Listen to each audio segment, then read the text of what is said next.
Good evening. Welcome to the final general election debate in the race for mayor of New York City. I'm Errol Lewis, political anchor here at Spectrum News New York 1, and we're coming to you live from the LaGuardia Performing Arts Center at LaGuardia Community College in Queens. Over the next 90 minutes, you're going to hear from the leading mayoral candidates about the biggest issues in New York, including the cost of living, the education crisis, and public safety. I'm joined tonight by Katie Honan of the news organization The City and Brian Lehrer of WNYC Radio and Gothamist. Tonight's debate is brought to you by the New York City Campaign Finance Board, the city agency that administers the Public Matching Funds program. It's also sponsored by Spectrum News New York 1, WNYC Gothamist, and the news site The City, and Spectrum Noticias, and our co-sponsors, the Craig Newmark Graduate School of Journalism at CUNY, the Center for New York City and State Law at New York Law School, the Museum of the City of New York, and John Jay College of Criminal Justice. You can watch tonight's debate without a paywall on NY1.com. It is also being broadcast on NYC TV, WNYC Radio, C-SPAN, the Spectrum News YouTube page, and thecity.nyc. It's in Spanish on Spectrum Noticias and YouTube. The candidates joining us tonight have met a fundraising threshold established by the Campaign Finance Board. The seat is currently held by Eric Adams, who has decided not to run for re-election. In alphabetical order, Andrew Cuomo is a former governor of New York running on an independent line.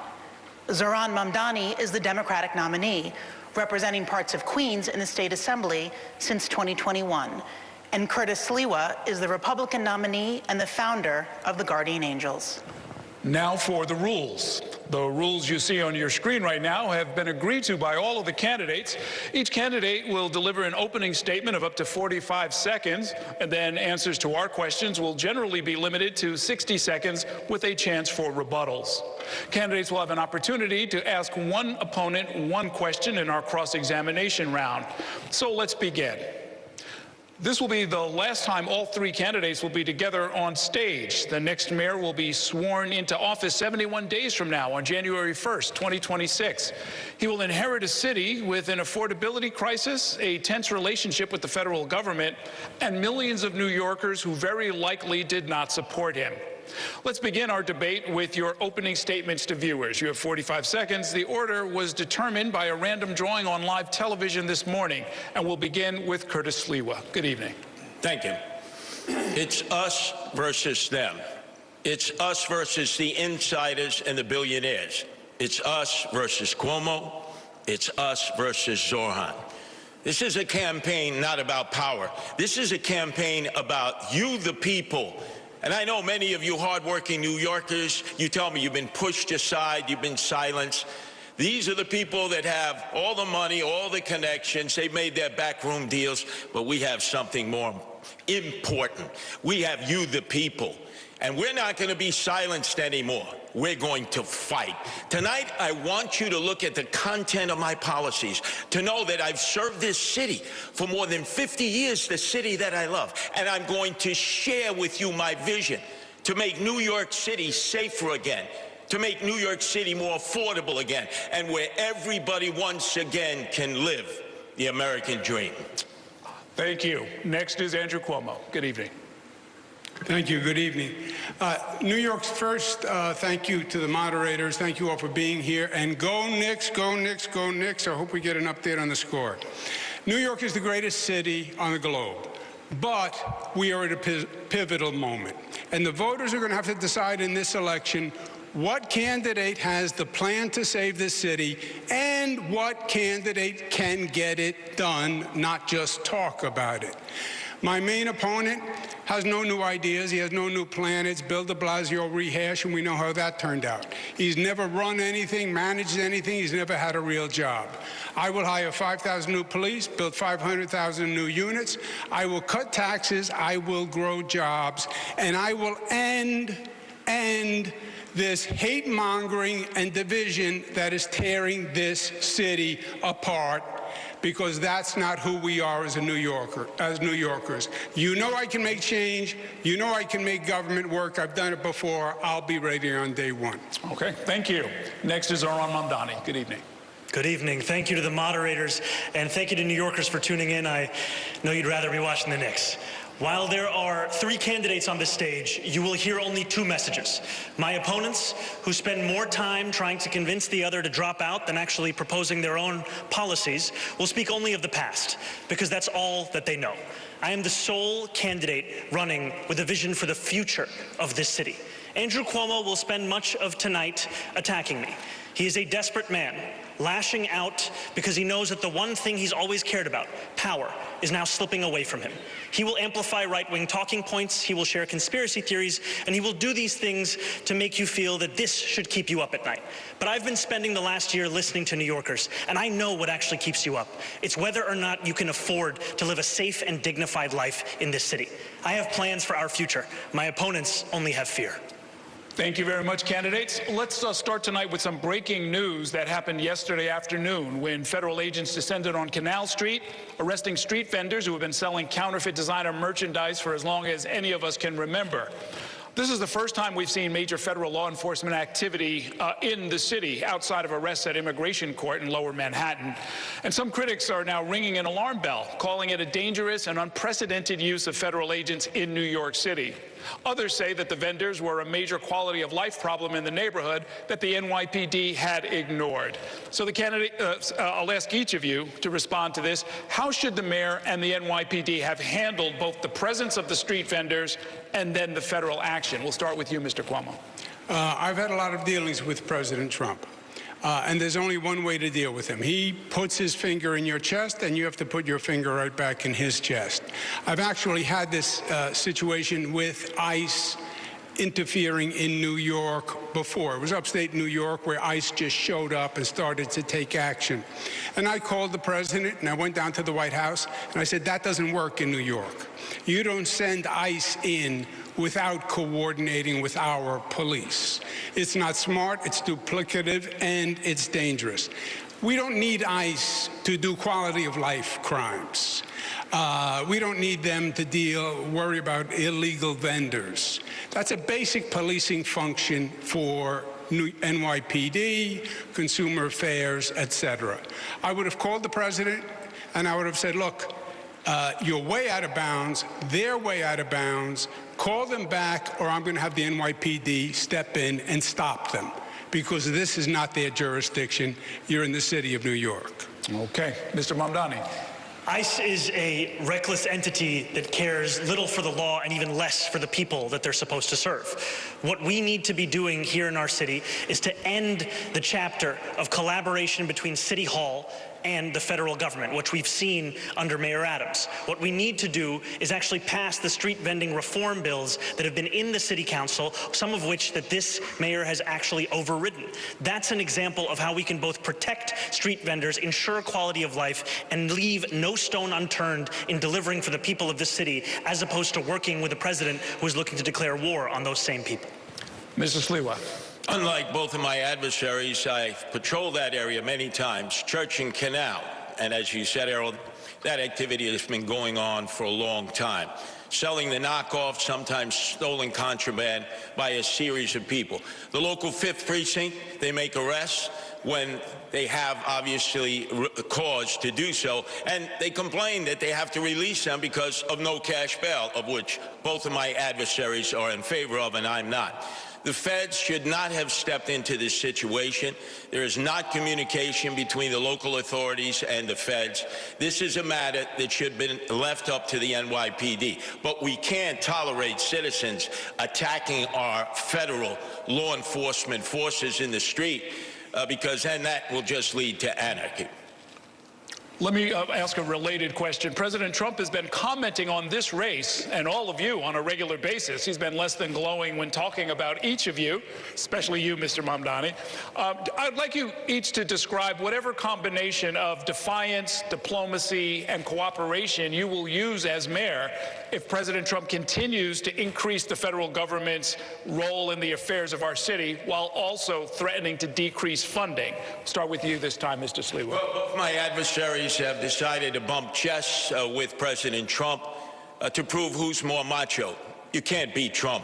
He holds most of the cards. He's already cut federal funding for Medicaid, for the SNAP program, and is threatening to cut funds for NYCHA.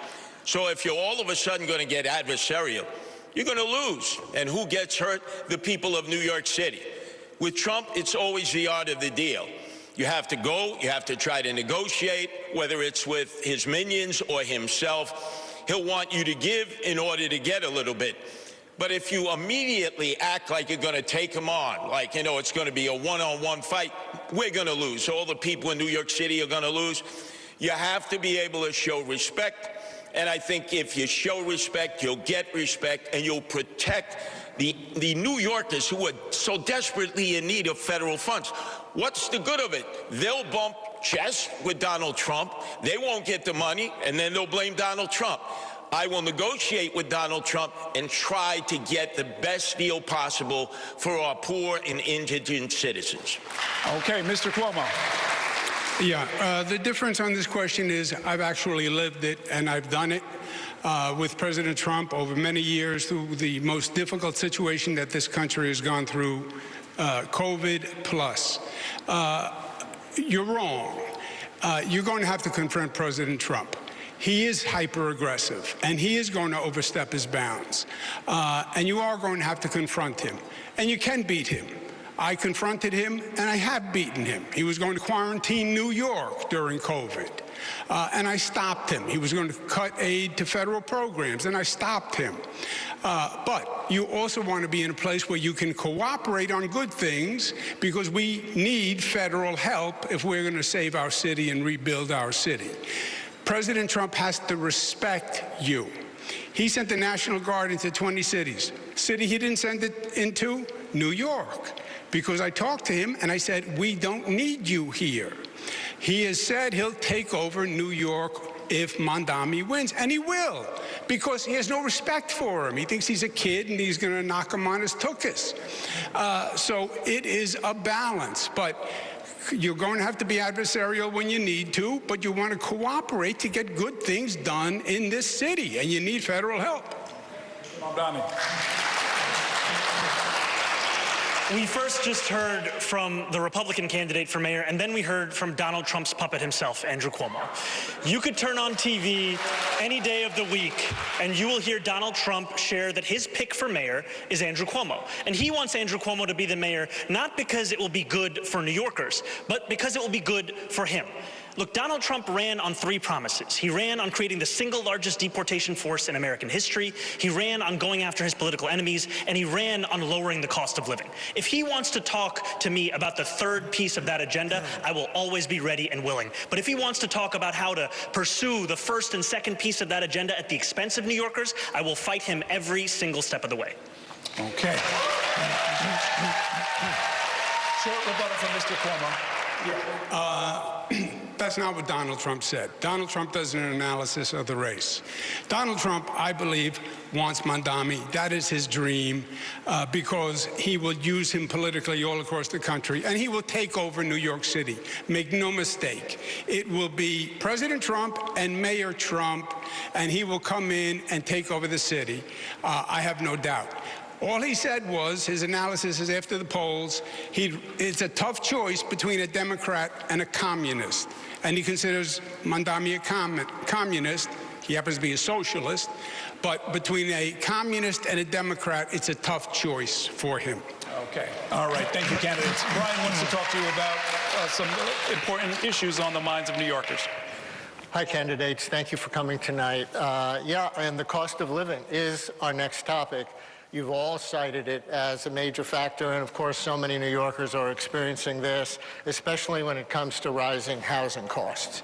And many New Yorkers were shocked this week as a new report from the group Advocates for Children revealed that about 154,000 New York City public school students have been homeless at some point during the last year. 65,000 lived in homeless shelters. Even more were in doubled-up situations with no home of their own.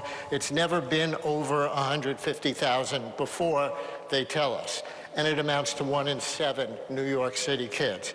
As mayor, how would each of you tackle this problem to help this vulnerable population? And in this round, we're going to go Mr. Mamdani, Mr. Cuomo, Mr. Sliwa. So, Mr. Mamdani, you go first. This is a stain on our city. To see this many children in our public school system be homeless, and to know that this is the 9th consecutive year that it's more than 100,000 of those children. What we need to do is ensure that next year is not the same. And we are going to do that by building the housing necessary such that New Yorkers are not priced out of this city or forced to live in shelters. And that's why my campaign is going to deliver 200,000 new affordable homes across the 5 boroughs, all while freezing the rent for more than 2 million rent-stabilized tenants. Now, in the public school system, we also have a program called Every Child and Family is Known. It links a child who is living in a homeless shelter with an employee of the public school system. It also links that employee with the child's family. It's been shown to increase attendance records, self-esteem, a level of belonging in that school system. I am going to increase that pilot program to more than 200 schools, and we're going to do it because we have to deliver for these children. Mr. Cuomo. Yeah. Zoran is a great actor. He missed his calling. Freeze the rent sounds great. Yeah, it affects about 25% of the number of housing units in the city of New York. It's not a new idea. Bill de Blasio did it. It turned out to be a debacle. And it does nothing for 75% of the units. And for the 25, it just postpones the increase and actually causes us to lose units because landlords took them off the market. I'll jump in and ask you to address the homeless children question, and we will get to rent freeze. Yeah, well, the answer to homeless children is you need more affordable housing. And I'm saying freeze the rent was done under de Blasio. It doesn't work. It's a canard and just a great 3-word slogan for TikTok. The way to increase availability of affordable housing is to build affordable housing. I was the HUD secretary. I did it all across the country. We have 1% vacancy rate. We're not building enough affordable housing, and you need a competent, productive government to do that. And that's what I've done across the country, across the state. Make government work. You get the supply up, the rents will come down. Thank you, Mr. Sliwa. Okay, Mr. Mamdani, you were named, so you get 30 seconds. We are in the 9th consecutive year of more than 100,000 children in the New York City public school system being homeless. That means it began when Andrew Cuomo was the governor. And what did he do? What did he do about it? He did not do anything. He spent more money on a singing water fountain at LaGuardia Airport than he did on the average cost of an affordable housing unit. That is the record that we have in display, and what we need is a change in this city, not more of the same. Yeah, but if I may, the homeless issue, number of homeless since I left, has more than doubled during his administration and the state's administration. Since I left, homeless rate has more than doubled. When I left, the vacancy rate on housing was 4.5%. It's now 1%. This man never even proposed a bill on housing or education. Never even proposed a bill. Let's keep going back and forth between the two of you. Mr. Sliwa, it's your turn. Andrew, you didn't leave. You fled from being impeached by the Democrats in the state legislature. Leave. You fled. But let's get back on topic, because I'm the only candidate up here who's been into many of the over 300 Department of Homeless Services shelters, and the family shelters are unsafe for the families there. We have to make them safer. We have to bring teachers into the shelter. Many times, the mothers or the guardian have to get on bus after bus and take them to a school that's 2 or 2.5 hours away. This is a horror situation that's taking place, and we have to prioritize this because this number of homeless children is going to grow. It takes 5 years to build affordable housing. We need to address it in the shelters itself to be able to handle it so that the teachers can come in, whether they're public school teachers, charter school teachers, and I know there are a number of parochial school teachers who love children who would volunteer their efforts to do that. We're going to give it to Katie Honan now to ask about another aspect of affordable housing. We're going to switch to the millions of New Yorkers who are renters, specifically those in rent-regulated apartments. There are more than 1 million New Yorkers living in these units, most of them rent-stabilized. Mr. Mamdani, you've proposed a rent freeze for these tenants. Mr. Cuomo, you don't support that, and you've proposed a new means test for having a rent-stabilized apartment. Mr. Mamdani, our question, how can you know in advance what the balance between landlord needs and tenant needs will be in future years? We've seen a lot of inflation in recent years. Haven't small landlords felt that pinch as well? And then we have other questions for the other candidates. You know, we've seen time and again mayors use their power with the Rent Guidelines Board to hike the rent on those same more than 2 million New Yorkers. This same Rent Guidelines Board did a study that found that landlords of those units had seen their profits increase by more than 12%.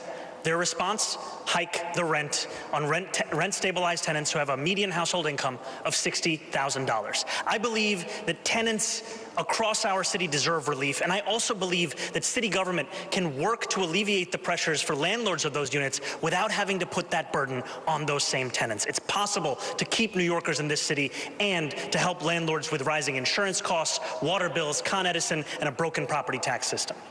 Thank you. Mr. Sliwa, what's your proposal for helping New Yorkers with the historically high rent burdens in either stabilized or market rate units? Well, the first thing, we have 6,000 empty apartments in NYC. That is a sin. That's what the mayor can control right away. We need to move those families with children in.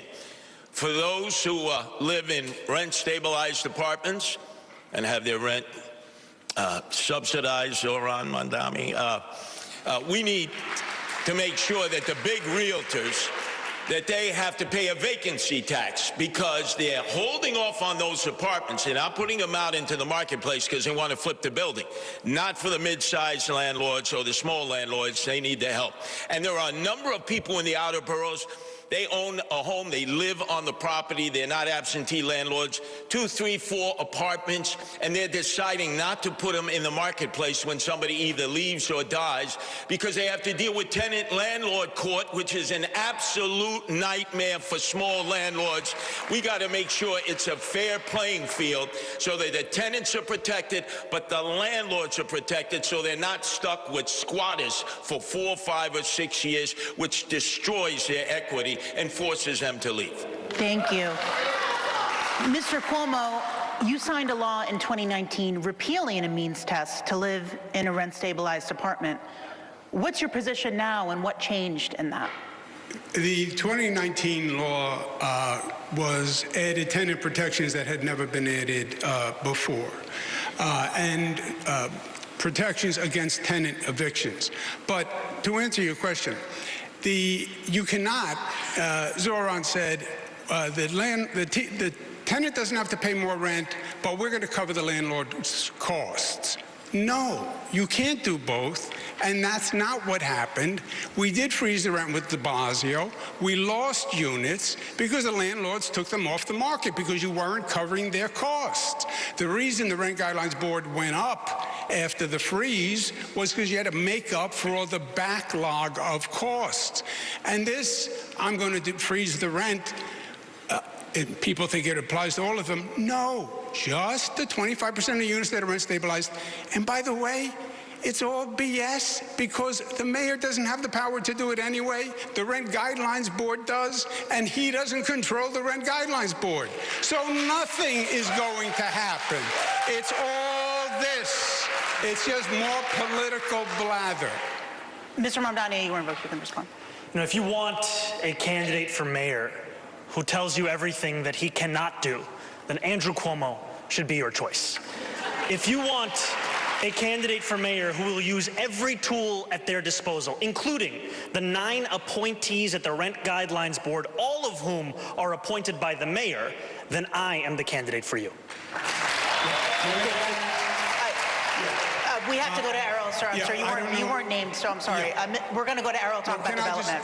Errol, my name was invoked. Can I get the rebuttal? Quickly. Okay, quickly. The mayor doesn't appoint the Rent Guidelines Board. He's wrong. They are appointed to a term, and they're on holdovers. And when the term is over, you can appoint. But it takes a number of years to get control. Okay, understood. Candidates, right now we are just blocks away from the site of the Long Island City rezoning plan, which has been under consideration for a decade at this point, and in its latest version would create 15,000 new apartments. That plan, like the recently passed City of Yes 5-borough rezoning, reflects a reality that hundreds of thousands of units, as many as 1 million new units, will be needed in New York City over the next 10 years. What is your plan to get new units built quickly? And the order of this will be Mr. Cuomo, then Mr. Sliwa, then Mr. Mamdani. Yeah, Sliwa said before it takes 5 years to build affordable housing. No, it doesn't. No, it shouldn't. That's an incompetent government. You can actually get competent government and well-managed government. I built LaGuardia Airport, even though he doesn't like it, in 4 years, okay? So don't tell me it takes 5 years to build a housing unit. You have to redo HPD. You have to change the entire organizational structure. You have the zoning, but you have to start hundreds, if not thousands, of sites simultaneously. Private sector developers, partner with not-for-profits, partner with CDCs, use city-owned sites, use air rights, make a deal with the unions. But this has to be the #1 priority. The way I did 2nd Avenue Subway or the Mario Cuomo Bridge or the Kosciuszko Bridge, this project is thousands of housing developments being accelerated, expedited, facilitated at one time. And we need 500,000 units. That's the way you're going to make New York City affordable and still allow the talent to come here. Okay, Mr. Sliwa. I'm the only candidate here on the stage who is opposed to the City of Yes. Both my adversaries are for it. Make sure on Election Day, when you turn over your ballot and you have the initiatives, you vote no. And you know how oftentimes I've been accused, how are you going to work with the Democratic-controlled City Council? I, Adrian Adams, and the predominant Democrats, including many of them very liberal and progressive, believe no to yes. I have a simple plan. It takes a year. We have 25 Empire State buildings that would be empty and just have office space that'll never be used because business doesn't operate the way it used to. Retrofit them to affordable apartments. Most are in Manhattan. The infrastructure is there. You set up a partnership with developers. It'll put men and women to work, and you'll get your affordable apartments a lot quicker and not be a burden to the outer boroughs and the residential communities because you're in the back pockets, Andrew, of the developers who wine-dined and pocket-lined you. Let me ask you a follow-up on that, Mr. Sliwa. Do you think each elected city council member should have basically veto power over whether or not housing gets built in their district? Absolutely. Local control. Community boards should have their say. What happened to zoning? We throw it out. Eric Adams. This City of Yes is on steroids, and he went wild taking care of his developer friends as he knew he would be one and done. I told you he was corrupt. I told you there would be chaos, and I warned you in 2021. You should have elected me mayor then. Okay. Mr. Mamdani. We need to build more housing all across New York City. Today, New York City builds about 4 houses for 1,000 people. Jersey City's at 7. Tokyo is at about 10. We need to do this by streamlining the processes of private sector construction across the city, by ensuring we're building more around hubs of mass transit. And we also need to ensure that the public sector is building truly affordable housing. And what I mean by truly affordable is housing that is built with the median household income in mind, which is $70,000 for a family of 4. And that's why my administration will do exactly exactly that, scaling up programs we already had in HPD, like senior affordable rental apartments, SARA, like ELA, extremely low-level affordability. These are the kinds of programs that will deliver a city that New Yorkers can actually afford. There was reference to the 3 housing-related charter amendment questions. I know Mr. Cuomo is on the record as saying he favors them. We just heard Mr. Sliwa say that he's against them. Where do you stand on those? I'm appreciative that those measures will be on the ballot and that New Yorkers will be able to cast their votes for them. I know that we desperately need to build more housing in this city, and I also know that the jobs we create in the building of that housing should be good jobs as well. What a political answer. What is your opinion, Zoran? Yes or no? Come on. Yes or no? What is your opinion? Yes or no, Zoran? Don't be a politician here. I got it. They're pointing out what I was about to, which is that you didn't answer the question. No, I think on the stage you can see 2 people appealing for the Republican Party's votes. And myself. Answer the question. Hold on. Answer the question for once. My question to you was, do you support the 3 ballot amendment questions? I have not yet taken a position on those ballot amendment questions. Oh, what a shocker. All right. What a shocker. We're gonna move Don't worry, on. once he takes it, he'll change it anyway. We're going to move it on. We're going to move on. The candidates, the rhetoric on the campaign trail has become more heated in recent weeks. We have reached a point where 2 of the candidates on stage here tonight have armed security. I would like to spend a few minutes to see if we can dial down the rhetoric. Mr. Mamdani, some Jewish New Yorkers continue to say that your comments on Israel and the war in Gaza leave them feeling unsafe and concerned about their future in our city. Recently, several prominent New York rabbis took the unusual step of denouncing your candidacy, including the rabbi of the Park Avenue Synagogue in Manhattan and Rabbi Michael Miller, the longtime leader of the Jewish Community Relations Council, who is a friend to many of us. Do you have any regrets about how you've dealt with these issues, and will your longstanding views on the subject get in the way of your ability to be an effective mayor? I look forward to being a mayor for every single person that calls this city home. Not just those who voted for me in the Democratic primary, not just those that vote for me in this general election, but all 8.5 million New Yorkers. And that includes Jewish New Yorkers who may have concerns or opposition to the positions that I've shared about Israel and Palestine. You know, just a few weeks ago, I was on the M57, the slowest bus in New York City. And as I was seated there, there was a speech therapist who was sitting next to me. She told me that she was Jewish. She said that her daughter was a huge fan, but that she was not yet decided on who she was going to vote for. And she shared to me about her fears in this city, about rising anti-Semitism. And I told her what I will tell New Yorkers today, which is that I will be the mayor who doesn't just protect Jewish New Yorkers, but also celebrates and cherishes them, who doesn't just increase funding to hate crime prevention programs by 800%, who doesn't just ensure that the NYPD are outside of synagogues and temples on the high holy days, but also actually delivers on the implementation of the Hidden Voices curriculum in our school system so that children in this city learn about the beauty and the breadth of the Jewish experience right here in the 5 boroughs. Okay, I've got a different. Yeah, but can I just comment on that, please? You know, not everything is a TikTok video. You're the savior of the Jewish people. You won't denounce, globalize the Intifada, which means kill Jews. There's unprecedented fear in New York. It was not several rabbis, Errol. It was 650 rabbis who signed the letter, not several. Let me ask you a related question, Mr. Cuomo. Many New Yorkers have serious grievances with Israel and the way the Israeli government under Benjamin Netanyahu has conducted the war in Gaza and expanded settlements in the West Bank. What would you say to and how would you handle New Yorkers who are in the streets, if you were mayor, protesting the actions of the Netanyahu government? Fine. That's your right. Protest, demonstrate, disagree. God bless America. God bless New York City. And there is no doubt that there's 2 sides on what's going on, and the passions are very high. That doesn't justify anti-Semitic behavior in New York. It doesn't justify having a Jewish population that feels unprotected in New York. It doesn't justify leaders who stoke the flames of hatred against Jewish people, which is what Zoran does, in my opinion. I'll give him a chance to answer, and then we'll go to Mr. Sliwa. You know, I've heard from Jewish New Yorkers about their fears about anti-Semitism in this city. And what they deserve is a leader who takes it seriously, who roots it out of these 5 boroughs, not one who weaponizes it as a means by which to score political points on a debate stage. Mr. Sliwa.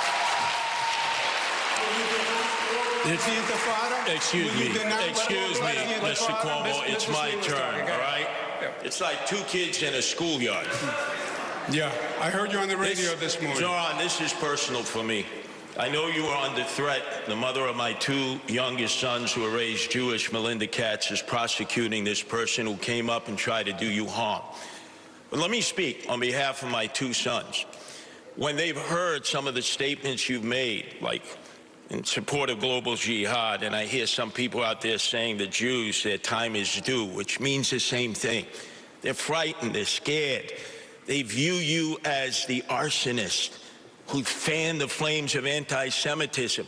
They cannot suddenly accept the fact that you're coming in like a firefighter and you're going to put out these flames. You've got a lot of explaining to do, a lot of apologizing to do. My sons are afraid. Their family, their friends, many in the Jewish community are concerned if you become mayor because they don't think when anti-Semitism rears its ugly head, which it's now doing more than ever before, that you will have the ability to come in and put out those flames of hate. Okay, yeah, you can. I think there is room for disagreement on many positions and many policies, but I also want to correct the record. I have never, not once, spoken in support of global jihad. That is not something that I have said, and that continues to be ascribed to me, and frankly, I think much of it has to do with the fact that I am the first Muslim candidate to be on the precipice of winning this election. Now, all the same, Curtis, I do still want to be the mayor that will keep your sons safe, that will keep every single New Yorker safe. And it is my job to not only deliver on that commitment, but also to ensure that New Yorkers feel it every single day that they live in this city. Okay, candidates, Brian's going to take us into the next section. Thank you, Earl. And the next section is some individual political questions, one for each of you. Let me start with you, Mr. Cuomo, then Katie will ask a question of Mr. Sliwa and Errol to Mr. Mamdani. Mr. Cuomo, the last time most New Yorkers saw you before this campaign was when you resigned your seat as governor under scandal in 2021. The most recent Quinnipiac University poll in this race shows that 54% of likely voters say you're unethical. Meanwhile, you also have strained relations with Governor Hochul, State Attorney General Letitia James, and others. What would you say right now to New Yorkers who have questions about your moral compass and concerns that you cannot effectively work with other elected officials? Yeah, well, first, you somewhat misstated the facts, but I resigned because there was allegations made. I didn't want to waste the time and distract state government. I knew it was going to take a long time to sort out. I left, which I thought was respectful to state government. We sorted it out legally. Nothing came from any of the allegations. I was dropped from the cases. You know that. We've had this discussion 4 times, but you like to talk about the past rather than yesterday. I chose Governor Kathy Hochul. I would have no problem working with her. The legislature, I got 11 budgets passed on time. Most in modern political history. They haven't gotten one done on time since I was there. So don't tell me who knows how to work with the legislature. And a mayor being able to deal with that legislature is key. Because don't kid yourself, I've watched every governor and mayor since Ed Koch. There is a tension between the city and the state. The city's arguing for its budgets, the state is saying no, and the city has been getting screwed by the state, and that has to change, and the city has to be doing better. Thank you. Katie? New Yorkers, you have often presented yourself as more of a well-known New York character than a serious policy expert. Your critics have said your candidacy is making it more likely that Zoran Mamdani can win the election. What do you say to them and to others who feel that while your name recognition has seen a boost, your candidacy is not helpful to New Yorkers, including those who share your views? Number one, I have 13 campaign offices open. I'm throughout the outer boroughs. you see the excitement and energy of the working class people that I represent. I am the Republican populist candidate representing the working class, and I'm also, Katie, the candidate on the independent line, first ever, put together by my wife Nancy, who loves animals like so many. Save the animals, no-kill shelters, animal abusers go to jail. So people know that I'm not just running to protect people, which has been my life as leader of the Guardian Angels. I'm there to protect our pets and animals, because remember, Mahatma Gandhi said, a society that does not take care of its animals does not take care of its people. Homeless, emotionally disturbed, veterans. I'm out there every day tending to their needs with the Guardian Angels, doing things that the city and state should have been doing a long time ago, but neglected them and instead spent $7 billion on migrants that we don't even know. That is a disgrace. We should be there for our own people who are suffering and wallowing in desperation and despair. Okay, Mr. Mamdani. You have criticized the politics of the past where leaders either avoid taking a stand on a key issue or try to be all things to all people. But at times during this campaign, you've carefully avoided answering tough questions. We saw an instance just a few minutes ago when I asked about how you plan to vote on those ballot initiatives next month. We've asked whether you support a major rezoning push for part of Queens, some of which is in your district. You've been unclear about how you think the city schools should be run, its governance structure. How is that different from politics as usual? When it comes to our schools, I believe that every single child deserves to have an excellent public education. And we have not seen that under the stewardship of those schools with this mayoral administration. We have not seen it because we are not fully funding those schools. We are not on track to comply with the class size mandates of those schools. We are not even on track to ensure greater literacy levels across those schools, despite the strides that have been taken with NYC REITs. When it comes to rezoning, I've been very clear that I will always celebrate the addition of additional housing units across the city. I also believe that Gantry State Park and Queensbridge Park should be one contiguous park. Those are things that one can believe at the same time. And my critiques of the politics of the past is right here on the stage. You can see in Andrew Cuomo someone who had 10 years to deliver on so much of what he's spoken about. He says that taking 5 years to build affordable housing is the sign of an incompetent government. By his own words, that means he must have led an incompetent government. That is what we are seeing, because that is the record that is actually on offer. Yeah, go ahead. I understand my friend doesn't really understand government. The governor doesn't build housing in New York City. Not if it's you. No, legally, there are jurisdictions. The governor doesn't pick up trash. He doesn't run the fire department. That's what the mayor does. The mayor builds housing. The state allocates funding for localities. And I allocated more funding for housing than any governor in the history of the state of New York. All right? I did things. You have never had a job. You've never accomplished anything. There's no reason to believe you have any merit or qualification for 8.5 million lives. You don't know how to run a government. You don't know how to handle an emergency. And you've literally never proposed a bill on anything that you're now talking about in your campaign. You had the worst attendance record in the assembly.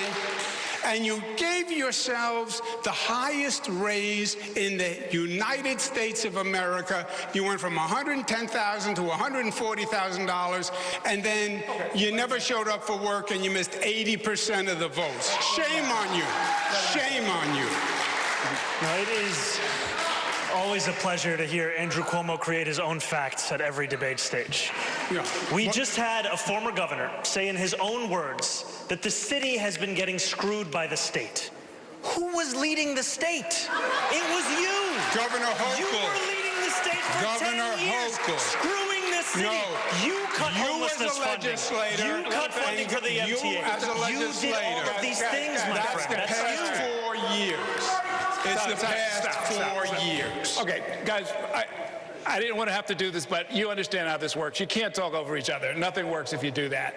I believe we've heard your response. I wanted to give you a quick word, and then we're going to move on. heard the both of them again fighting like kids in the schoolyard. Zoran, your resume could fit on a cocktail napkin, and Andrew, your failures could fill a public school library in New York City. Okay.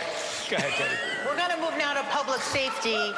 And there was some breaking news from the New York Times that you, Mr. Mamdani, would ask Police Commissioner Jessica Tisch to stay on as police commissioner if you are indeed mayor. I wanted to confirm if that was true. And for Mr. Cuomo and Mr. Sliwa, would you ask the current police commissioner to stay on if you were elected? So, Mr. Mamdani, we'll start with you. Yes, I can confirm that reporting.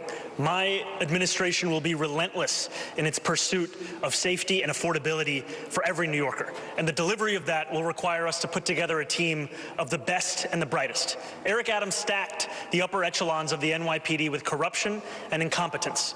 Commissioner Tisch took on a broken status quo, started to deliver accountability, rooting out corruption and reducing crime across the 5 boroughs. I've said time and again that my litmus test for that position will be excellence, and the alignment will be of that position. And I am confident that under a Mamdani administration, we would continue to deliver on that same mission and do so while creating the Department of Community Safety to ensure that mental health experts were the ones responding to the mental health crisis. Because safety and justice is at the cornerstone of our pursuit of public safety, and in doing so, we will also be able to deliver our agenda for affordability. Thank you. And very briefly, quickly, Mr. Sliwa and Mr. Cuomo, would you ask Commissioner Tisch to stay on if you are elected mayor? Yes, I would, for stability. But then again, I don't think she would serve with either Cuomo or Zoran, because she has railed against no cash bail. Cuomo, the architect of no cash bail; Zoran, the apprentice of no cash bail. That's why criminals are running in the street. And Mr. Cuomo, would you ask her to stay on? I would ask her to stay on. I don't believe Zoran when he says he would ask her to stay on. The DSA's position, his position has been to defund, disband the police. She wouldn't take that. His current position, today's position, was freeze the budget. That would cause a reduction in police. She has called for more police. I've called for more police. Mayor Adams has called for more police. Their philosophies are totally incongruous. DSA calls for eliminating misdemeanors. He wants to decriminalize prostitution. I don't think she would support any of that. Well, we can't speak for her. She's not here. But I will ask the public safety question. And we'll start with you, Mr. Sliwa. The issues of crime and disorder on the streets. The NYPD says the crime is going down in all major categories, most major categories, but to New Yorkers, they're still concerned with disorder and their own unique perception of crime. Do you think addressing quality of life concerns helps prevent more serious crimes, and how would you deploy the city's police force to deal with those serious violent crimes and also quality of life offenses like disorderly conduct and retail theft? Mr. Sliwa. First off, I've been in all 350 neighborhoods. I'm the only candidate that's on the subway each and every day. I've yet to hear from one New Yorker who said they feel safer either in the subways or the streets. And Eric Adams constantly heckling at us like it's the perception. No, it's the reality of crime. We need 7,000 police officers. We are badly understaffed. We need to get police officers in the subways actually patrolling the moving cars where people are most threatened and most frightened. And we need to bring back the homeless outreach unit that was disbanded when de Blasio took $1 billion out of the budget. These were men and women police officers who already had with them medical nurses and healthcare practitioners, but it was de Blasio who abolished it, and they've been talking about bringing something back ever since, but they never do it. Because I'm out there in the subways every day and I never see it. And when I'm mayor, it gets done on day one. The homeless outreach unit is put back into the NYPD. Thank you. Mr. Mamdani. You know, when I hear from New Yorkers of where they feel least safe, they will often tell me the subway system. And when they explain those moments to me, what they are often explaining is a mental health crisis in our city and a crisis of homelessness that has only continued to grow. And that is why, at the heart of our public safety agenda, is a groundbreaking proposal to not only reduce crime, but address these very moments of unease for New Yorkers across the 5 boroughs by creating a Department of Community Safety that will be focused on the mental health crisis, focused on homelessness, and will ensure that police officers can focus on serious crimes. Because in 2020, the response time for those officers was less than 11 minutes. Today, it's closer to 16 minutes. And that's because every year, they are now responding to 200,000 mental health calls, when those are calls that could by and large be taken by experts trained on responding to that very crisis. Thank you. Mr. Cuomo. The answer is always a new government agency. It's manage the system, manage the public safety system. We know how to do this. Mayor David Dinkins did it when we had a real crime problem. Hire more police officers. Of course, you have to deal with the mentally ill. Of course, that requires mental health specialists with police, because the situation can be dangerous. But hire the 5,000 more cops, because they're all quitting, because they're getting worked too hard. You're going to have to raise the starting salary, because nobody wants to be a cop today, the way they're treated. Put 1,500 in the subways. Forget this Zoran idea of not prosecuting misdemeanors. Prosecute misdemeanors. Those are quality of life crimes. And that's very important. Yes, the subways are scary, but it's scary in their neighborhood too. Those quality of life crimes also have to be addressed. Mr. Mulroney. No matter how many times Andrew Cuomo describes it as my idea or my policy, I have never once stated that we were not going to prosecute misdemeanors. And that is what you see from the former governor, is someone who spends more time talking about the platforms of other organizations and other individuals than the one that I've actually put forward, or the one that he is supposed to be running on. Now we'll hear from Brian for another question. And excuse me 1 second. Can I just respond to that accusation? Whether it's misdemeanors or felonies, no cash bail releases him back into the streets, and both of you afford no cash bail. I want to move on. You'll get your opportunities, I think, because I want to bring up a particular crime concern, and that is violence among younger New Yorkers, specifically teenagers. My question is, what is your stance on the statewide Raise the Age law, which increased the age of adult criminal responsibility from 16 years old to 18 for most crimes?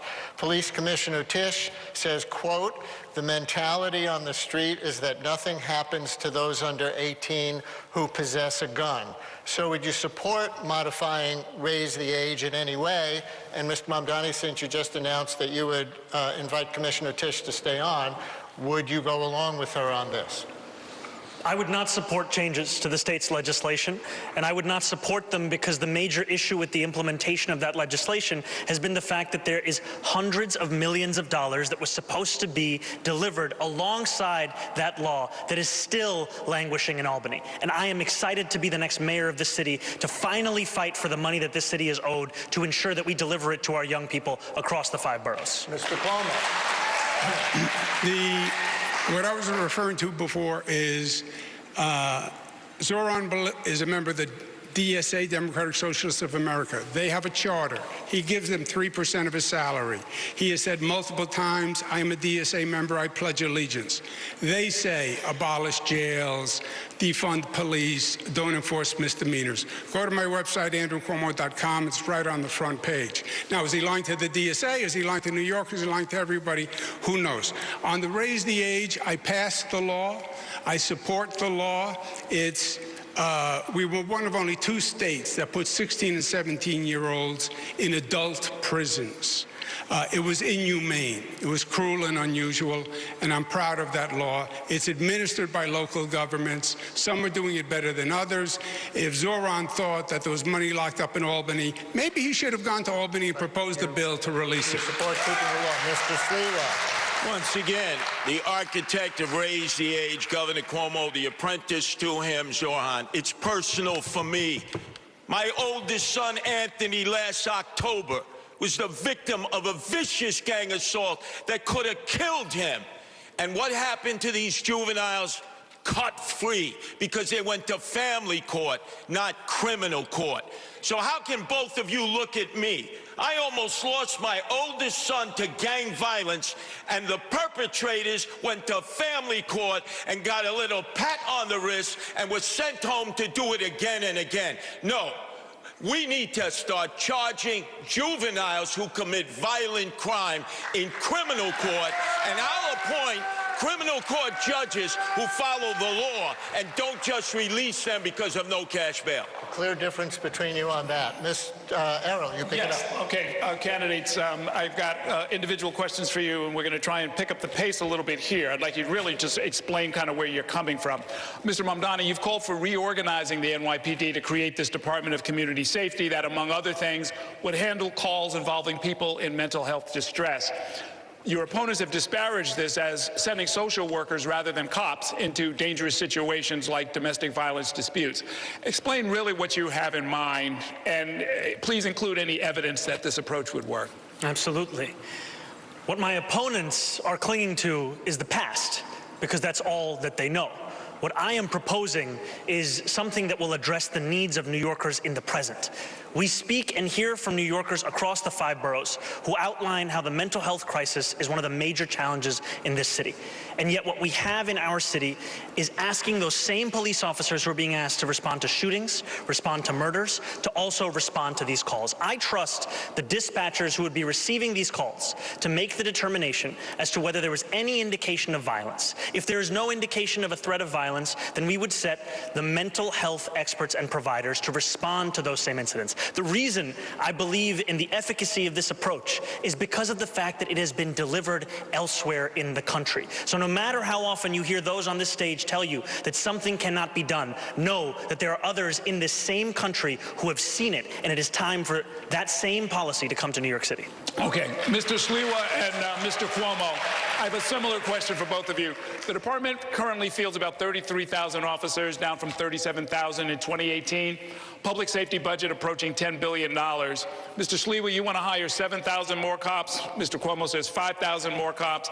Each of you make the case for why you think that's necessary, especially given the fact that for much of New York City, crime declines over the last 20 years happened while the size of the force was also declining and not rising. Errol, I have to revisit the last debate for a second when Zoran was basing this policy on what they do in Eugene, Oregon. You've never been to Eugene, Oregon. I have. Are you out of your mind? And then Columbus, Ohio. This is New York City, a major metropolitan area with thousands of 911 calls, domestic abuse, emotionally disturbed persons, and you want to have social workers go out there and risk their life, and by the way, they're not going to get the results that a trained professional police officer can get. That's why we so desperately need 7,000 new cops. We'll use the Boston model, which is pay now in lieu of taxes. They do it at Harvard University and the other universities. We'll raise $1 billion, get them vetted, trained, and out into the streets so they can be seen in all the neighborhoods, and most importantly, do the job they were sworn to do. And I will make sure that their insurance, the qualified immunity that was stripped from them, the only civil servants who are not protected by the taxpayer, is returned so that they can freely go out and do what they were trained to do, is to protect all of the people of New York City. Okay, Mr. Cuomo. There is nothing new here. We've had mentally ill, homeless people going back to the Billy Boggs case, right, under the Ed Koch administration. I ran homeless services not just for David Dinkins, but also for President Clinton. I've worked in every state, all the large cities, on all homeless programs. I've spent dozens of nights out trying to bring mentally ill people in. It can be done with mental health workers and police workers. You cannot tell from a phone call if a person is going to be dangerous. And I have seen personally many times a person who seemed very calm and sedate explode into rage. Why? Because that's sometimes a symptom of mental illness. So there's nothing new here. It just has to be done and managed. Yes, you need more police.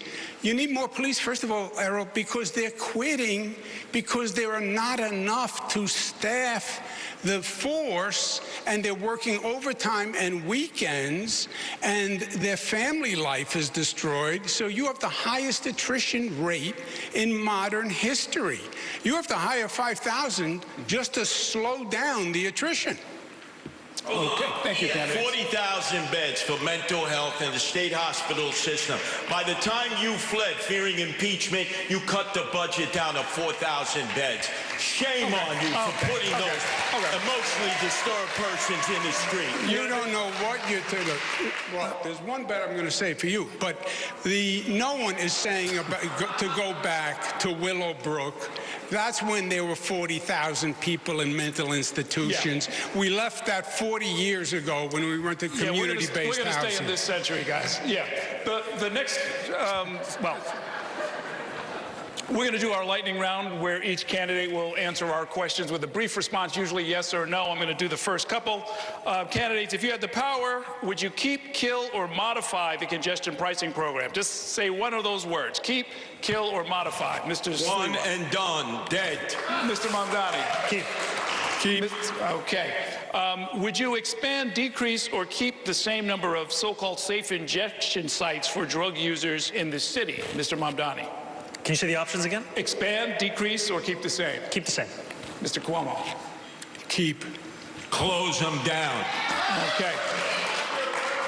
The last two mayors proposed allocating 1% of the city budget for parks. Will you make the same pledge here tonight, Mr. Sliwa? Add another 2%. Keep your hands off the parks, you greedy developers. 1%. Mr. Cuomo. 1%. Okay. 2%. Okay. Another lightning round question. The city recently enacted a 15-mile-per-hour speed limit for e-bikes. And of course, there are the other motorized two-wheelers that also frequently ignore red lights and other traffic laws. If you were mayor, would you direct the NYPD to ramp up speeding tickets and other moving violations on the motorized two-wheelers, Mr. Cuomo? Yes. Look, this is a dangerous situation for many people. Mr. Mamdani, yes or no? I would actually build on the city council's progress in holding the apps accountable like DoorDash and Grubhub to ensure that there weren't incentives for breaking those street traffic So laws. you would not increase ticketing the riders? I do not think the police should be the ones dealing with the failures of these app companies. Mr. Sleeper. License them, register them, and yes, do enforcement on them. All right. There is a ballot question to align mayoral election years with presidential election years in the future. Do you support this, Mr. Sliwa? Absolutely not. All the attention would go to the presidential election, not to the mayoral election and all the down-ballot elections, all of our city council people. That's a no, Mr. Mamdani. I haven't yet taken a position on any of the ballot referendums. Oh, shocker. Again? Same answers Again and again and again. Yes. Katie. Thank you so much. First question, do you support having a casino in the 5 boroughs, like it's a full casino, and do you have a favorite among the 3 current contenders? Mr. Sliwa. No, only if the community wants it. Mr. Mamdani. I'm personally skeptical of casinos, but voters did choose to bring them to New York City, and unlike Andrew Cuomo and Donald Trump, I don't view the law as just a suggestion. Do you have a favorite of the 3? No, I don't have favorites of casinos. Mr. Cuomo. I have not reviewed the proposals. I did not vote. It's not so hard to say. I did. Let me just so you understand some facts. I did not vote to bring the casinos to New York City. I did casinos in upstate New York as economic development measures. I had no part of these 3 casinos, how they were done. I think it's highly problematic, and I think there's going to be a lot more to come. If this was, Boy, that if this sounds was like a ranked technology choice, to me. You and Zoran can't answer a straight question. If there was a ranked choice election, how would you vote, Mr. Mamdani? If there was a ranked choice election? In this, you'd have to rank these. Myself, number 1, and Curtis, number 2. Mr. Sliwa. Oh, please don't be glazing me here, Zoran. Are you kidding? Mr. Sliwa, do you have an I answer? support ranked choice voting, but I'd only vote for myself. Mr. Cuomo. I love that Zoran and Curtis ticket idea. I don't know, I'm just enamored with it. I would just rank myself. Would any of you accept Mayor Adams' endorsement? Mr. Mondani? No. Mr. Cuomo? Yes, I would. Mr. Sliwa? Absolutely not. Put that crook in jail where he belongs. And final, a fun one. Be careful. Be careful. What is your favorite live music venue in New York City, Mr. Sliwa? Oh, chain smokers. Under EDM. the K Bridge, I presume. That's right, the Kosciuszko Bridge. Mr. Mondani? Forest Hill Stadium. Mr. Cuomo? Under the Kosciuszko Bridge. Have you seen a show under the K Bridge? Who'd you see? No, I picked up my daughters at a show there. That's as close as I got. Candidates, it's time for the cross-examination round. That's where each candidate gets a chance to ask one question of one rival. The order was selected at random. We're going to begin with Curtis Sliwa.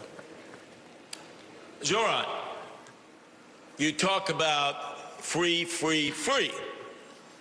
But we know that somebody's got to pay for it, and that's you, the taxpayers. And that's going to lead to bankruptcy.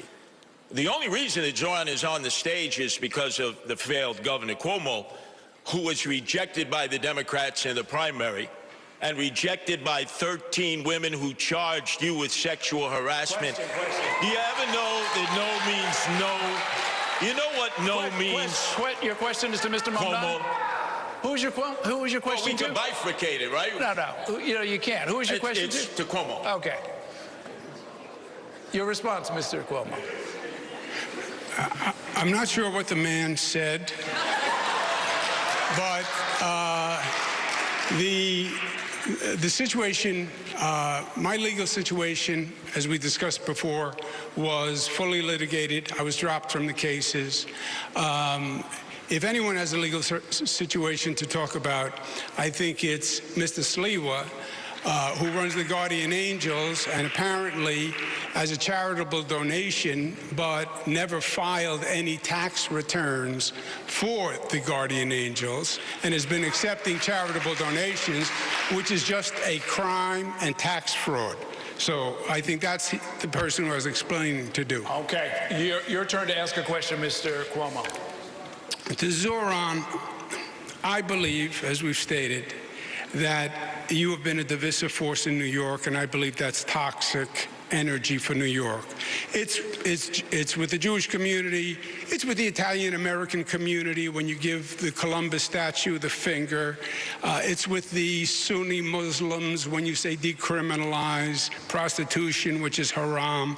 It's the Hindus. But then you take a picture with Rebecca Kadaga, Deputy Prime Minister of Uganda. You take the picture with your father, you're smiling, he's smiling. She's known as Rebecca Gay Killer Kadaga. Question. You're a citizen of Uganda. You took the picture, you said you didn't know who she was, it turns out you did. How do you not renounce your citizenship or demand BDS against Uganda for imprisoning people who are gay just by their sexual orientation? Isn't that a basic violation of human rights? I think he gets the question. My politics is consistent, and my politics is built on a belief in human rights for all people. And that extends to queer and trans New Yorkers, and it extends to queer and trans Ugandans. And had I known that the first deputy minister was the architect of that legislation, I would not have taken that photo. And yet I also know that this constant attempt to smear and slander me is an attempt to also distract from the fact that, unlike myself, you do not actually have a platform or a set of policies to protect those same New Yorkers here. All you have are the insults that you have lobbed at every single opportunity you have. Yeah. Okay. First, no. That's it. Cross-examination is just a question and answer. Your turn to ask a question. Mr. Cuomo, in 2021, 13 different women who worked in your administration credibly accused you of sexual harassment. Since then, you have spent more than $20 million in taxpayer funds to defend yourself, all while describing these allegations as entirely political. You have even gone so far as to legally go after these women. One of those women, Charlotte Bennett, is here in the audience this evening. You sought to access her private gynecological records. She cannot speak up for herself because you lodged a defamation case against her. I, however, can speak. What do you say to the 13 women that you sexually harassed?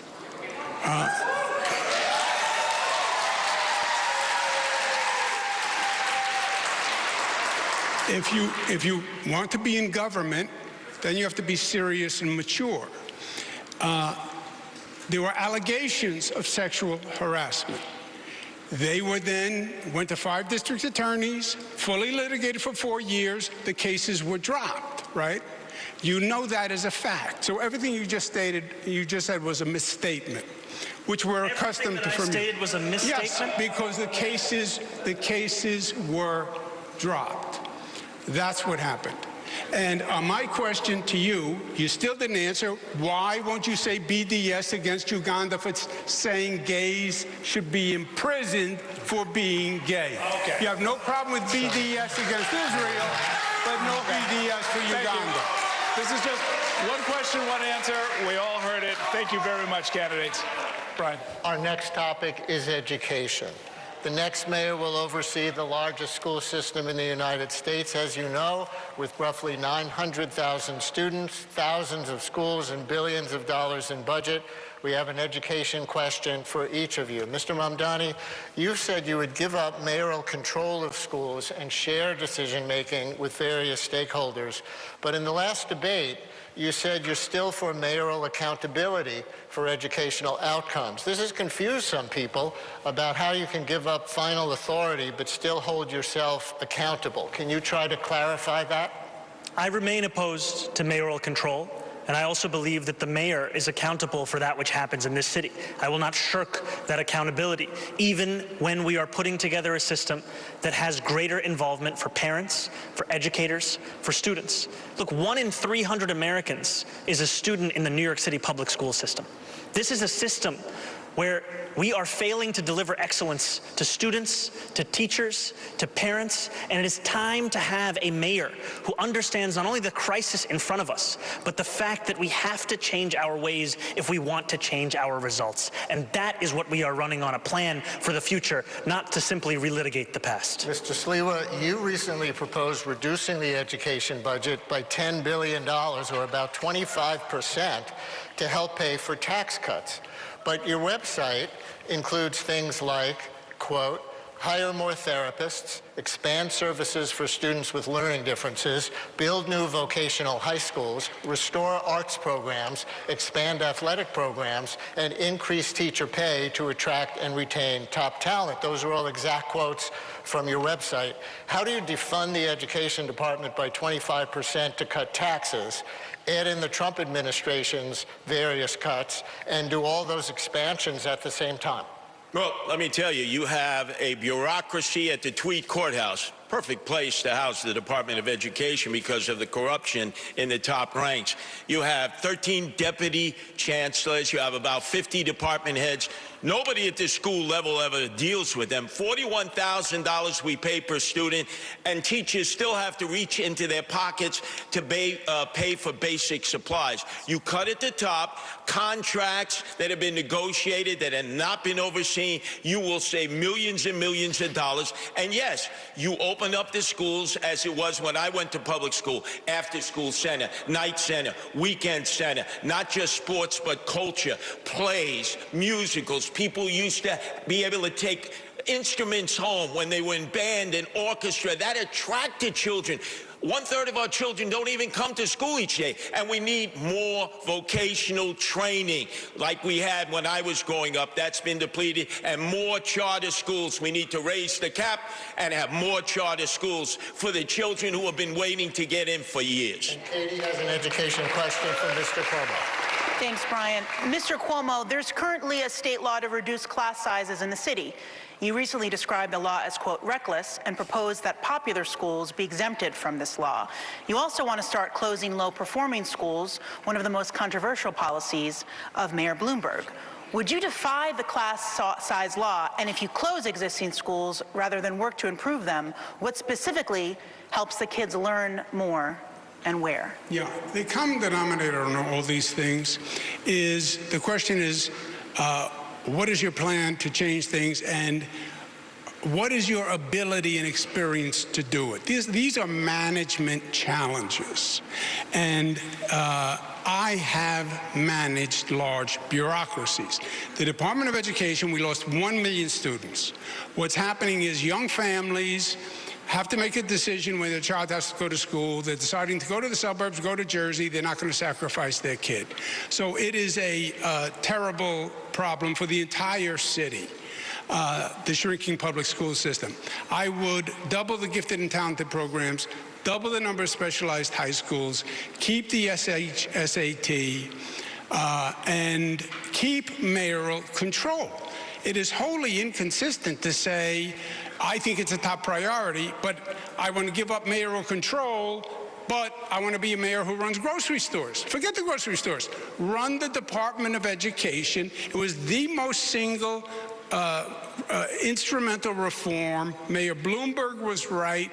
The mayor in Boston and Chicago, don't give up mayoral control. Would you defy the law, the class size law? The problem with the class size law, it's a nice idea. The state didn't send the money.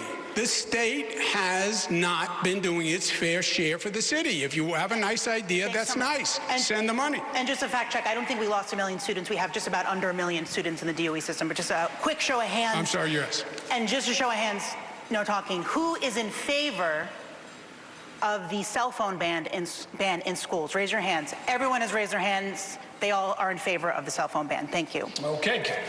Candidates, I want to talk about Rikers Island. Under city law, the jail complex on Rikers is supposed to close in 2027. That's something that the next mayor is going to have to navigate. The population, however, has only gone up. It's surpassing 7,000 detainees, and a judge this year put Rikers on a path toward federal receivership. So here's the question. As mayor, will you commit to the closure of Rikers Island as required? And if not, what is your alternative plan? We'll start with you, Mr. Sliwa. Number one, the architect for the closing of Rikers Island is on this stage. That's former Governor Andrew Cuomo. He was the first, and his apprentice is Orhan Mandami. No, you keep Rikers Island open. There are 7 functioning buildings, 3 others that need to be rehabbed. You can move those who have mental health issues and give them the treatment they need as long as they're detained on Rikers Island. Some people do a year of time if they're given that in the courts rather than be shipped upstate. So there are a variety of inmates. We have allocated $8 billion for 4 community jails. The price tag is now up to $16 billion and will only house 4,000 of the 7,000.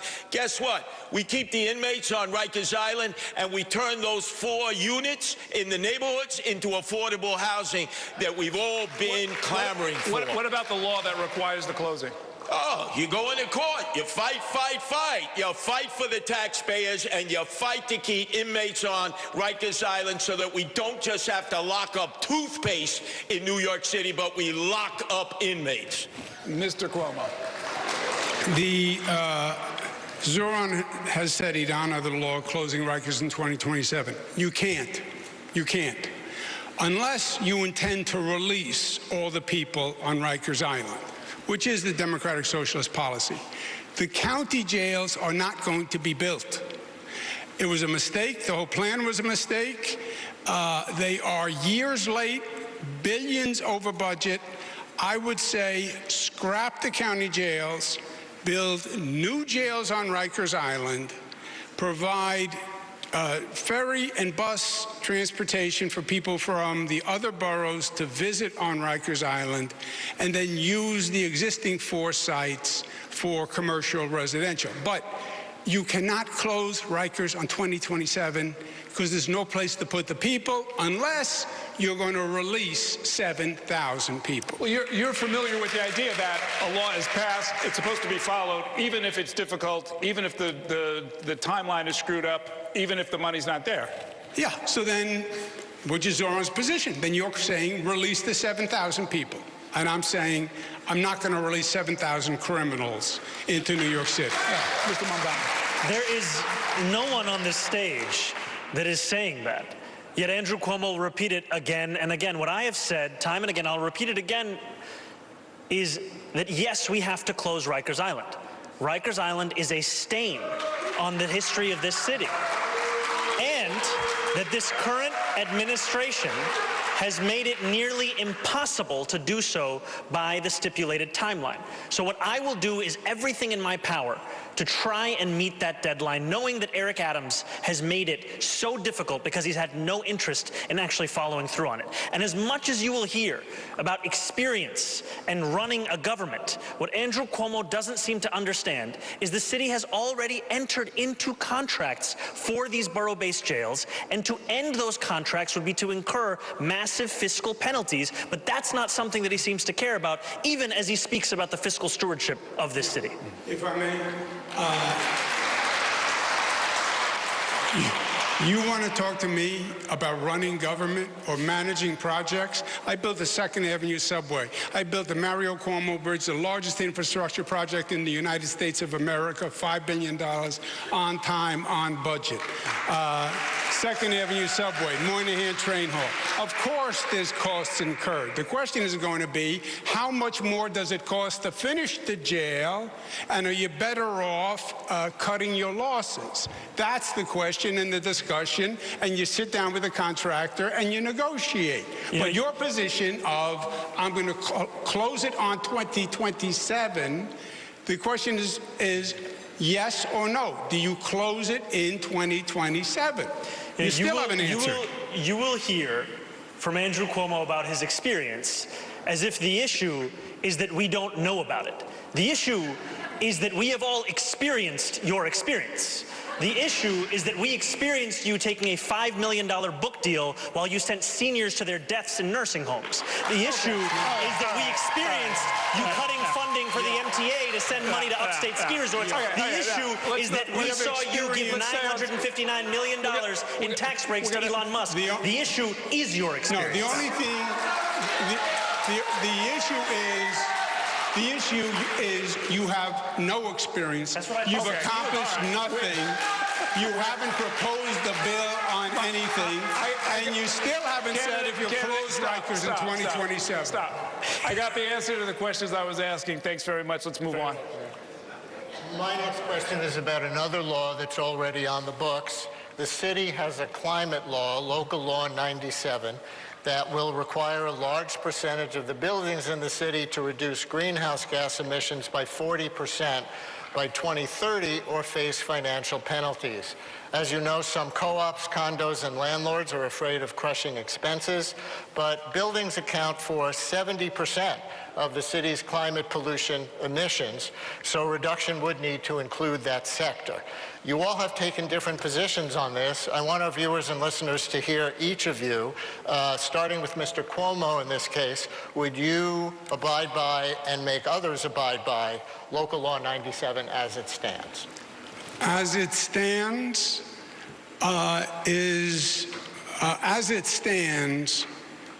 you're going to have to be flexible in the application. What's going to happen now is many companies will just pay the fine because it's cheaper than actually following the rules.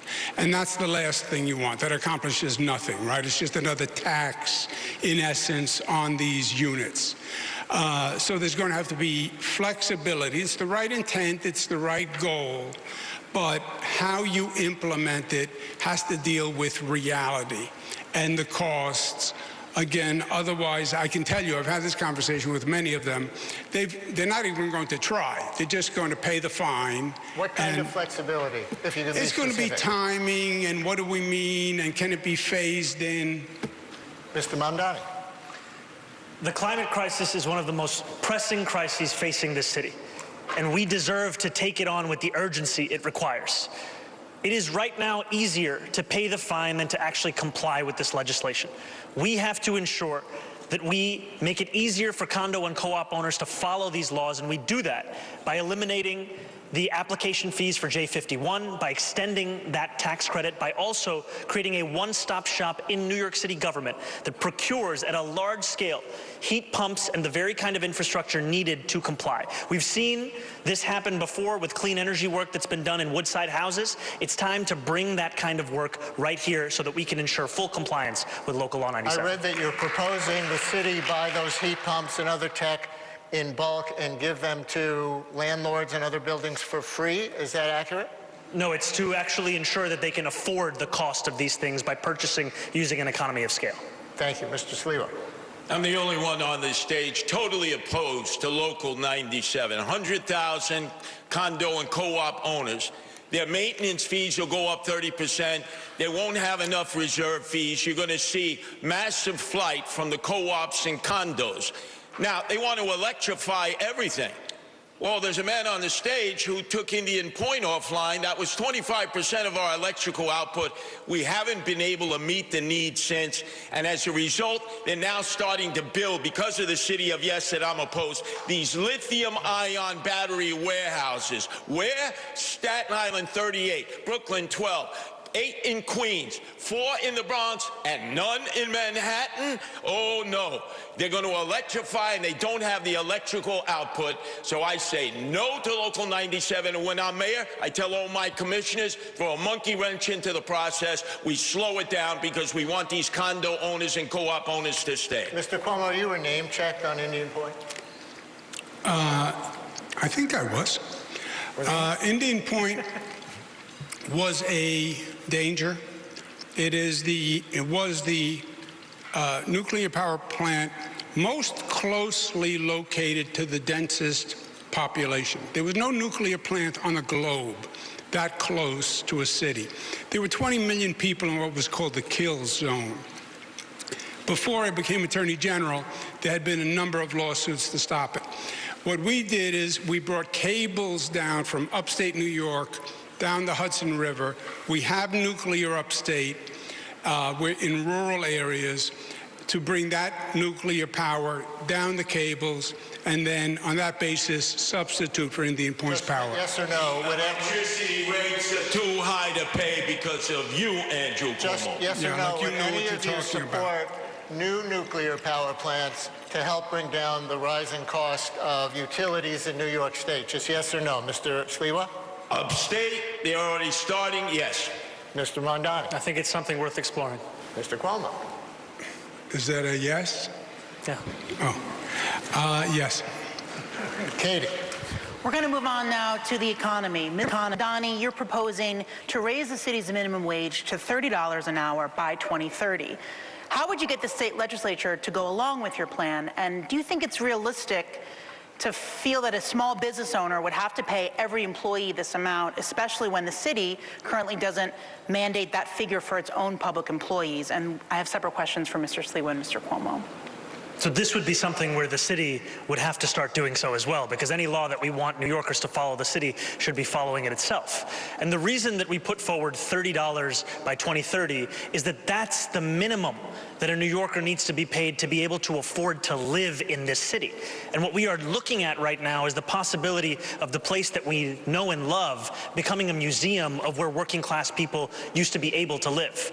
Our proposal that we've put forward would be phased in over a longer period of time for small business owners to ensure that they could deal with this. And it's also one that we are confident we would be able to accomplish because of the fact that we are seeing from New Yorkers time and time again, the absence of it is pushing them to live in Jersey City, to live in Pennsylvania, to live in Connecticut, because they can't afford to live in New York City. Thank you. And for Mr. Sliwa and Mr. Cuomo, if you're not in favor of a $30 minimum wage, what are your plans to raise the salaries of workers in New York City? We'll start with you, Mr. Sliwa. First off, Zoran Mandami deals with fantasy, not reality. Look at all the Uber drivers. Look at all the taxi drivers, the Lyft drivers. They will now have driverless cars. That's what they're pushing. AI that's going to be wiping out so many jobs, especially for young men and women who went to school, got their 4 years of college, 2-year degree, and they're making $155,000, and then they get wiped out. You know what the corporate sector is going to do. They're going to bring in robotics. Zoran, stop dealing with fantasy and start dealing with reality. You're pushing businesses out because you want to tax them. I'm the only one here who wants to cut the corporate taxes, the income tax, the property tax we can cut in order to keep business here. But if you raise the minimum wage too high, they're going to end up going in a different direction, and they're not going to hire workers. It's going to be robots and driverless cars and AI, and I'm opposed to that. Thank you. Mr. Cuomo. Yeah, I half agree with Curtis. Zoran does have socialist theory colliding with practical reality. I went through this. We raised the minimum wage to the highest in the United States of America. New York set the bar. We set it at $15. Every other state said, that's crazy when we did it. People in the state said that was crazy when we did it. But it was calibrated. It was doable. We phased it in different parts of the state. We phased it in with small businesses. We gave them assistance. Because if you raise it too high, and I believe 30 is too high, I would raise it to 20. If you raise it to too high, you do two things. People lose their jobs. You bankrupt the businesses. You're talking about basically doubling payroll. And you can have a negative effect where literally businesses close and people lose their jobs. And overall, again, it's another tax on corporations, another reason to leave New York, another reason to pack up the family and get on I-95 and go to South Carolina and Florida and Texas. All right. Candidates, we are coming down the home stretch. I want to alert our media partners, especially. We're going to go over by 5 minutes, and we're going to have Brian lead a conversation about transit. Right, and we're going to have to do this very briefly to each of you because you each have transit things to answer to. Mr. Cuomo, you say the city should take partial control of New York City transit away from the MTA, which is mostly controlled by the state. Would the city then have to foot more of the bill? And if this is a good idea, why didn't you propose it as governor? The capital, first of all, New York City owns the New York City Transit Authority, not the MTA. It leases the trains and subways to the MTA. And then the question is the division of responsibility. New York City does the safety along with the MTA. The problem the MTA is having is the capital construction projects. It has been an ongoing problem. I came in, I took over Moynihan and finished it. I came in and took over 2nd Avenue subway, the L train tunnel.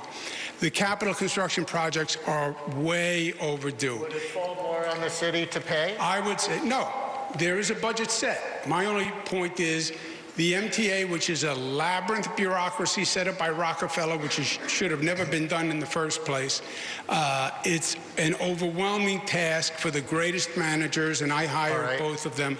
But let the city manage the capital construction from the MTA budget. Mr. Mamdani, make your case briefly for your proposal for free buses for everybody, even those who can afford to pay. You know, first I'll just say that one of the most celebrated leaders of the New York City Transit was Andy Byford, who had such a terrible experience working under Andrew Cuomo that he would rather work under Donald Trump right now. The proposal that we have put forward addresses the fact that today, in the wealthiest city, in the wealthiest country in the history of the world, 1 in 5 New Yorkers cannot afford the bus fare. It would cost $700 million a year to make the slowest buses in the country fast and free. And by doing so, we would generate more than double in economic revenue for New Yorkers across the city. It would be something that would reduce assaults on bus drivers, it would increase ridership on those buses, and it would actually have environmental impacts, as fewer New Yorkers would drive their own car or take a taxi and would instead get on the bus. And I know all of this because I delivered it as a state assembly member who won the first free buses in New York City's history. And Mr. Sliwa, your website, according to my reading, has a section on transit safety, but nothing on transit service. Do you have any core proposals for improving it? Oh, sure. First off, Zoran, I get a good belly laugh. Zoran, bro. Oh, all right. I'll keep practicing. I got you. I get a good belly laugh every time I hear you say free fare in the subways. Half the people don't pay anyway. How about fair enforcement? I'm the only one who says we have all kinds of fare programs for the indigent and the poor. But if you don't pay your fare, there needs to be enforcement. And by the way, I've taken the subway almost every day of my life since I was 5. The worst time was the summer of 2017, the summer of hell, Andrew Cuomo, You're right, when Curtis. you were running the subway system as the head of the MTA. I don't trust you with anything to do with mass transit. How would you make it better? Oh, very simply. Everybody pays their fare, enforcement, more cops in the subway system. And by the way, we can get more people to voluntarily actually sponsor their subway system stations, clean it up, and beautify them, and add some life so the community has input into the subway that they have to go through the sleaze and slime all the time. All right, candidates, we've got just a couple of minutes. Let's have another quick lightning round where each candidate will answer my questions with a quick response, usually yes or no. Name one person you'd like to see run for president in 2028, Mr. Sliwa. Wow, in 2028. Man, I'm dealing right now with 2025. Mr. Mamdani. My only focus is on November. Mr. Cuomo. I haven't thought it through. Okay. We have a city of hundreds of languages and cultures. Can you greet New Yorkers in a language other than your own? Mr. Cuomo. Ciao. Buenos dias. Ni hao, 我的朋友. Okay. Buona fortuna per 100 anni. Okay. Have you decided on a school's chancellor, Mr. Sliwa? Yes, I would ask Bob Holden, who's taught 40 years. He leads Democrats for Sliwa. Okay. Mr. Mamdani. No, I haven't decided on a chancellor as yet. No. Okay. Should people be arrested for the solicitation of sex, Mr. Sliwa? No, the Johns, yes, the pimps, the madams, and the absentee landlords. Okay. Mr. Mamdani. No. Mr. Cuomo. Zoran's decriminalization for prostitutes, Johns, and pimps would be a disaster on the quality of life in New York City. They should be arrested, you say? Should people be arrested for soliciting sex? It is a criminal offense. I would keep it as it is. Okay. Last question. Can you name one thing that New York got right during the COVID crisis? Mr. Sliwa. New York got right. Oh, wow. He didn't get anything right during the COVID crisis. No. Mr. Mamdani. It only took me 15 minutes to get my vaccine shot when I went for that, and that was an efficient experience. Mr. Cuomo. Thank you for the compliment.